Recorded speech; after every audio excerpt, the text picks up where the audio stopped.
Hello guys, നമുക്കൊന്ന് നാട്ടിൽ പോയി വന്നാലോ? അപ്പോൾ ഞാൻ ഹോസ്റ്റലിൽ നിന്ന് ഇറങ്ങി, പിന്നെ ആദ്യം ബസ് കയറിയിട്ട് പിന്നെ അവിടെ നിന്ന് സെൻട്രലിലേക്ക് ഞാൻ പാർക്ക് ടൗണിലേക്ക് ട്രെയിൻ കയറിയിരിക്കുകയാണ്. ലോക്കൽ ട്രെയിനാണ്. അപ്പോൾ ഒരു 35-40 മിനിറ്റ്സ് എടുക്കും റീച്ച് ആവാൻ. നാട്ടിൽ പോണതിൻ്റെ ആ ഒരു സന്തോഷം എൻ്റെ മുഖത്ത് നല്ലോണം ഉണ്ട്. അപ്പോൾ ഒരു 1:25 തോന്നുന്നു ട്രെയിന്. അപ്പോൾ ലോക്കലിൽ പോകുമ്പോൾ അങ്ങനെ ആ ഒരു ഇതൊന്നും തോന്നണില്ല, ചൂടൊന്നും വല്ലാണ്ട് തോന്നണില്ല. പക്ഷെ പുറത്ത് നല്ല വെയിലടിക്കുന്നുണ്ട്. എങ്ങനെയാണ് ഞാൻ ഇറങ്ങാമെന്നറിയില്ല. ഞാനിപ്പോൾ അങ്ങനെ പാർക്ക് ടൗണിലെത്തി.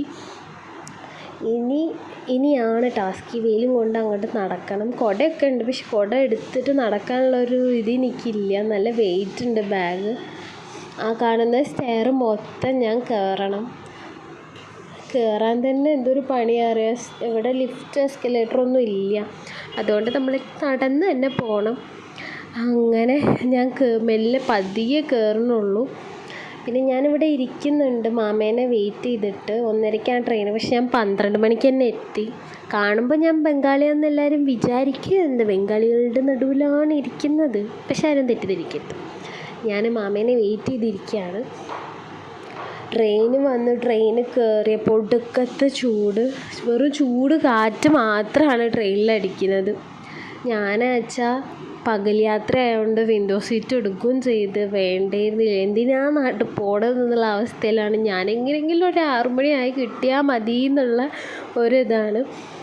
അങ്ങനെ ഞാൻ രാവിലെ പുലർച്ചെ 12 മണിക്ക് എത്തിയിരിക്കുന്നു. അങ്ങനെ എന്നെ പിക്ക് ചെയ്യാൻ അച്ഛൻ വന്നു. അച്ഛൻ്റെ കൂടെയാണ് ഗൈസ് പോണത്. അപ്പോഴേക്കും വിഷു ആയി. ഓൾറെഡി ഞാൻ ട്രെയിനിൽ നിന്ന് എല്ലാവർക്കും ഹാപ്പി വിഷു ഒക്കെ പറഞ്ഞു. അങ്ങനെ ഇതാ കണി കാണാൻ വേണ്ടിയിട്ട് എണീറ്റു. ഒന്ന് ഉറങ്ങി, പിന്നെ ഒന്ന് എണീറ്റു. ഞാനാണ് എൻ്റെ അനിയത്തിനെയൊക്കെ വിളിച്ച് ഉണർത്തിയത് കണി കാണാൻ വേണ്ടിയിട്ട്. അങ്ങനെ അവളും കണ്ടു. ദേ ഉറക്കത്തിൽ നിന്ന് എണീറ്റ് വന്നിരിക്കുന്നു. അത് കഴിഞ്ഞ് വീണ്ടും ഞങ്ങൾ പടക്കം പൊട്ടിച്ചു. വലിയ ഉറക്കത്തിലാണ്, അതുകൊണ്ട് എന്താ ഞാൻ എടുത്ത് പൊട്ടിക്കണം ചിലപ്പോൾ എനിക്ക് തന്നെ അറിയണ്ടാവില്ല. എന്താണെന്നറിയില്ല, പൂത്തിരിക്കൊക്കെ കത്താൻ ഭയങ്കര മടി. കത്തിച്ചൊരു വിധമാവുകയാണ്. പിന്നെ കുറച്ചല്ലേ നമുക്ക് കത്തിക്കാൻ പറ്റും, പിന്നെ രാത്രിയും കത്തിക്കണമല്ലോ. അങ്ങനെ അച്ചമ്മയ്ക്ക് പൂത്തിരി കാണിച്ചു കൊടുത്തപ്പോൾ അച്ചമ്മ വിചാരിച്ചത് വിളക്കാണെന്ന്. അച്ചമ്മ അത് തൊഴുകയാണ്. പിന്നെ ഞങ്ങൾ പറഞ്ഞത് പൂത്തിരിയാണ് അച്ചമ്മയ്ക്ക് പുറത്തേക്ക് വരാൻ പറ്റില്ലല്ലോ. അപ്പം അതുകൊണ്ട് അച്ചമ്മേനെ ഉള്ളിൽ കൊണ്ട് കാണിച്ചു കൊടുക്കുകയാണ്. അങ്ങനെ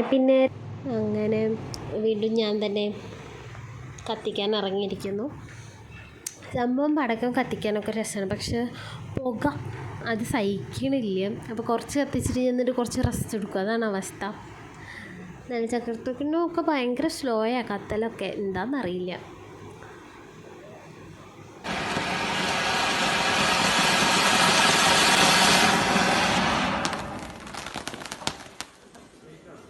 വിഷു ആയതുകൊണ്ടാണെന്നറിയില്ല ഈ ഭാഗത്തൊന്നും തിരക്ക് തന്നെ ഇല്ല. അപ്പോൾ ഞാനും അച്ഛനും കൂടിയിട്ട് സ്കൂട്ടി പോവാണ്. ഈ സൈഡിലേക്കൊക്കെ വന്നിട്ട് കുറേ ആയി. ഞങ്ങൾ ഹോണൊക്കെ അടിക്കും റോട്ടിൽ ആരും ഇല്ലെങ്കിലും, അതങ്ങനെ തന്നെയാണ്. അപ്പോൾ ഇവിടെ നോക്കുമ്പോൾ ഈ ചമ്രവട്ടം പാലത്തിൻ്റെ അവിടേക്ക് ഞാൻ അടുത്ത കാലത്തൊന്നും വന്നിട്ടില്ല. അതുകൊണ്ട് രാവിലെ നല്ല രസമുണ്ട്. പിന്നെ വെയിലും കുറവായിരുന്നു അന്ന്. വണ്ടി ഓടിക്കുമ്പോൾ ഹെൽമെറ്റ് ഇടണമല്ലോ, പിന്നിലിരിക്കുന്നവരും ഇടണം നിർബന്ധമായിട്ട്. ഹെൽമെറ്റ് ഇല്ലാണ്ട് ആരും വണ്ടി ഓടിക്കാണ്ട്. ഹെൽമെറ്റ് നമ്മുടെ സേഫ്റ്റിക്കാണ്, അല്ലാണ്ട് പോലീസുകാരന് രക്ഷപ്പെടാനല്ല. ഈ പാലത്തിൻ്റെ അവിടെ കാണാൻ തന്നെ നല്ല രസമാണ്. പ്രത്യേകിച്ച് ഒരു ചെറിയ വെയിൽ അല്ലെങ്കിൽ ഈവനിങ് ഞാൻ അങ്ങനെ വന്നിട്ടില്ല. രാവിലെയൊക്കെ കാണാൻ നല്ല രസമാണ്. അവിടെ ഒരു അമ്പലമില്ലേ, അവിടത്തൊക്കെ നല്ല ഭംഗിയാണ് കാണാനും. അത് കഴിഞ്ഞ് ഞങ്ങൾ അമ്പലത്തിലെത്തി, തൊഴുതു. പിന്നെ ഹനുമാൻകാവിൻ്റെ അവിടുത്തെ ഒരു കുളമുണ്ട്. അപ്പോൾ ആ സൈഡാണിത്. നല്ല വലിയ കുളമാണ് കേട്ടോ. അത്യാവശ്യം വെള്ളമുണ്ട് അതിൽ. ഈ വേനൽക്കാലത്ത് നല്ല വെള്ളം ഉണ്ടല്ലോ. അച്ഛനോട് ഞാൻ പറഞ്ഞു ഒരു സ്ലോമോ എടുത്തരാം അച്ഛാ, മെല്ലെ കയറിക്കോളൂ എന്ന് പറഞ്ഞിട്ട് ഞാൻ സ്ലോമോ എടുത്ത് കൊടുക്കുകയാണ്. സംഭവം വെറുതെ വീഡിയോ എടുത്ത് കൊടുക്കാമെന്ന് പറഞ്ഞപ്പോൾ അച്ഛനും ഓക്കേ എന്ന് പറഞ്ഞു. അങ്ങനെ അത് കഴിഞ്ഞ് ഞങ്ങൾ കുറച്ച് ഫോട്ടോസ് എടുത്തു. പിന്നെ ഇതെൻ്റെ സ്വന്തം അനിയത്തി. ഓക്കെ. പിന്നെ ഞങ്ങൾ കുറച്ച് ഫോട്ടോസൊക്കെ എടുക്കാനുണ്ടായിരുന്നു, അതെടുത്തു. വീഡിയോസ് എടുക്കാനുണ്ടായിരുന്നു, അതും എടുത്തു. അങ്ങനെ വെറുതെ കുറേ വീഡിയോസ് എടുത്ത് കൂട്ടുകയാണ്. പിന്നെ ഫാമിലി ഫോട്ടോസൊക്കെ എടുക്കാനുണ്ടായിരുന്നു, അങ്ങനെ അതൊക്കെ എടുത്തു. ഈ ഭക്ഷണമൊക്കെ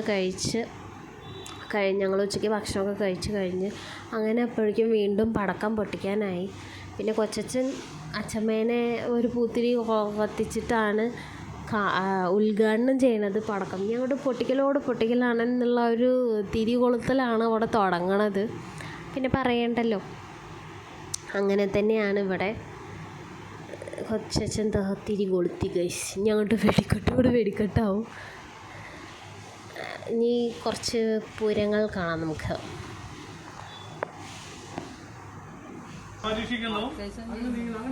ശിവദാസ് പടിഞ്ഞാറ്റ് പറയും.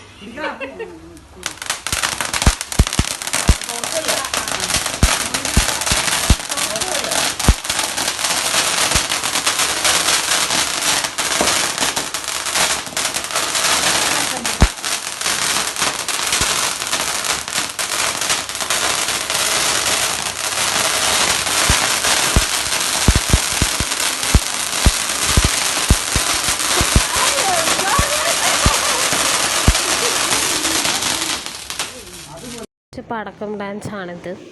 അപ്പോൾ ഇത് കണ്ടിട്ട് ആരും അനുകരിക്കാൻ നിൽക്കരുത്, കുഞ്ഞു പിള്ളേരൊന്നും. കാരണം ഡേഞ്ചറാണ്. ഞങ്ങളെല്ലാവരും ഉള്ളതുകൊണ്ട് ധൈര്യത്തോടെ നിൽക്കുകയാണ്.